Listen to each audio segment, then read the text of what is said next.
Well, thanks very much for joining us today, Subash.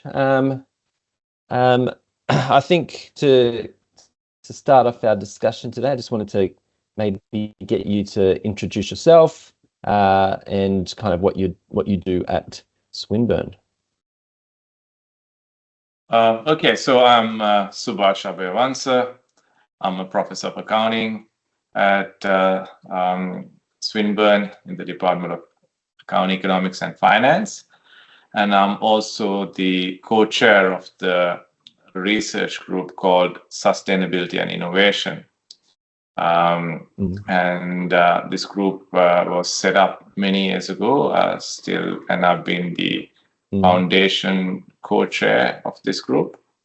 And we do a lot of interesting stuff. I was just on that. I was just going to say, just on that, we'll jump into discussing what you do there, as part of that discussion, because that'll be quite interesting. But before that, just how did you get started with Swinburne? Like, how did your career get to where you are today? So I moved to Australia in 2004 to do my master's. I did my MBA. From where? Yeah. So from Sri where? Lanka. Where'd you? Sri Lanka. There you go. Yeah. Awesome. So I moved from Sri Lanka to Melbourne in 2004 with the intention of doing my master's, my MBA, which I did at Deakin University. And soon after that, I enrolled in a PhD at the University of Sydney. I completed that while I was working at Swinburne. So I think just before I started my PhD, after I got enrolled in Sydney University, I got an offer from Swinburne to start working as an associate lecturer. So I did my PhD as a part-time student while working at Swinburne full-time. So before I migrated to Australia, I was working in the Colombo Stock Exchange in the surveillance division. I did a bit of internal audit work. And although my undergraduate degree is in marketing management, I had professional accounting qualifications. So I was a member of the Chartered Institute of Management Accountants, and I also completed several exams in the Chartered Accountants Sri Lanka qualification. So I always had an interest in accounting. I want to get into accounting. So after I completed my PhD in Sydney University, what was your PhD in? Okay, so my PhD looked at the use of intellectual capital information by sell-side analysts, and I focused on the reports that they wrote after analyzing companies to understand what types of intellectual capital information is being used and how that information is used, how that information is linked to their valuations and recommendations. So these are the things that I looked at, and also looked at what influences their decision to use that information, and what influenced the way in which they use that information as well. So I managed to publish several papers from my PhD. I think the last paper that came from my PhD was published about 10 years after my PhD. So I did publish a lot, but they were not like, some of the papers were not directly, they were sort of extensions of the work that I undertook for my PhD. Anyway, so talking about my career, I got promoted to lecturer. I cannot remember the dates now, but I think I got promoted soon after I completed my PhD. And then in a few years, again, got promoted to senior lecturer. And in a few years afterwards to associate professor. And 2 years ago, I got promoted to professor. Awesome. Yeah, so in that period of time, I've published many papers. I think up to now, I've published more than 50 journal articles, and if you add other publications, probably around 60 or 70. Very good, very good. And on that research journey, so you kind of like I think you mentioned you're part of a research initiative at the moment, but before we get to that, is there any other themes or topics that you've been interested in over that, over the last decade? Yeah, that's a good question. So my initial research were informed by my PhD research, right? So so my PhD, as I said, had two aspects to it. One, I was interested in the capital market, how sell-side analysts used information, especially non-financial information. And then the type of non-financial information that I was interested in was intellectual capital information, which includes information about how companies create value using human resources, using their relationships and their systems, procedures, structures, etc. So intellectual capital has three components: human capital, relational capital, and structural capital. So all these are non-financial information that are not accounted for in a company's financial statements because they do not qualify as intangible assets according to the International Financial Reporting Standards. So these are intangibles which are not recognized in the financial statements, but still they add a lot of value. They are the value creation drivers.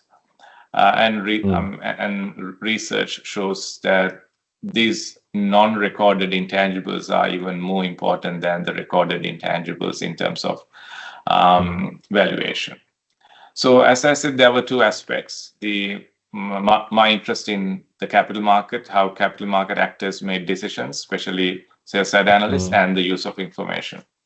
So I then extended my research in these two directions. So on one hand, I'm still doing research on how capital market actors make decisions. So I've been doing many projects around, especially focusing on sell-side analysts, trying to understand whether they are using integrated reports, how they're using integrated reports, how they're using sustainability information, and how they're using real-time information. So I've done over time hundreds of interviews with sell-side analysts because most of that research is qualitative research. So this stream of research that I do with the capital market actors using qualitative methods is called social studies in finance. So it sits in that strand of research. And then because I was also interested in information and information that companies produce, non-financial information, I've also gone into looking at the provision of non-financial information by companies. Initially, I looked at how they report intellectual capital information. Then I moved to trying to understand how integrated reports are being used. But now my interest is in sustainability reporting.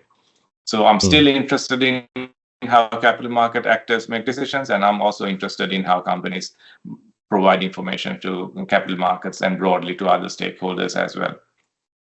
Have you noticed over time, an evolution in, the way investors and sell-side analysts have, have brought on more of that knowledge or those considerations into their research? Is it growing? I know like the ESG and social side of things has grown over the last decade and a half or so, but is that something that you've noticed, especially at that sell-side analyst end?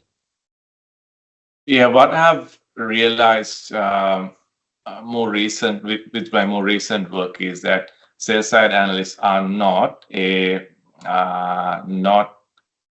how do you call it, a uniform group of people. They are very diverse now, especially with the interest on ESG analysis. So that group of actors is very fragmented. And there are sell-side analysts specializing in various areas, and the way in which they do research is quite different as well. So you can't label them as sell-side analysts and think that they are behaving this way or they're using information in a particular way. They're very different. That is more so now than it was some years ago. And since I've been interested in understanding how they use non-financial information, they are still, or even more so, interested in value creation drivers. And the extent to which they use sustainability information differs significantly.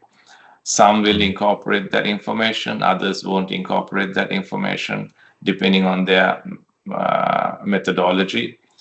Some are quantitative analysts, some are qualitative analysts. Some use fundamentals, they don't deviate from those fundamentals. Others are more interested in the qualitative side of things and providing that qualitative overlay onto their analysis. Yeah, for those that are highly quantitative, is there any standard approaches to integrating, especially like the social impact side of things at the moment, or ESG side, or is it, as you're saying, still fairly nuanced or diverse? A recent study that I did looked at that integration, because a study that I did for the Australian Accounting Standards Board looked at the connectivity, how analysts try to connect financial information with non-financial information and incorporate that in their analysis. So again, there is a lot of different approaches to doing this. Some analysts would completely disregard sustainability information. I'm talking about sustainability information, about not the financially material sustainability information, but the impact material sustainability information, which means how organizations affect the society and environment, insofar as those effects do not relate back to them in the short to medium term, although it might happen in the long term. So they are in, because they are more short term focused. The analysis is for a period from six months to about 3 years. That's their investment time horizon. So anything that would not affect the organization in that period, they discount.